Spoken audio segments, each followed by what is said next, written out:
Good Monday morning, everybody. It's Spencer with Barwood Cabinets. Monday morning mistakes with cabinets and design. Today we're going to be talking about when you go to install your cabinets, if there's no flooring that's ready for your cabinets to sit on, or they're only running the flooring up to your cabinets. What do you do? So in many aspects, we've seen the inexperienced people go in and they'll just install cabinets right on the floor, just flat on the concrete, on the subfloor, whatever is there for them. That's actually the wrong way to do it.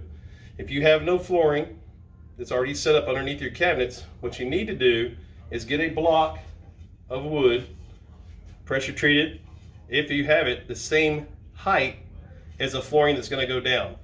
Most floors typically going to be around 3/4 of an inch, but not always. So if they have extra flooring around, grab that and use it as a spacer underneath your cabinets. What you're going to do, you're going to come in and put the block down, and then you're going to sit your cabinet on top of that. That way when they do the flooring, it'll butt up right against the brace you put underneath the cabinet. When you go and you put your cabinets directly on the floor or the subfloor or the concrete without the flooring underneath it, you don't get the true height of the cabinet. Instead of it being a 34.5 inch high cabinet size, it'll be a lot less. And you're also going to have problems when you're trying to take cabinets out, move a dishwasher, move certain things. So make sure if there's no flooring underneath your cabinets, or they're only going to run the flooring to the cabinets, make sure you block your cabinets up.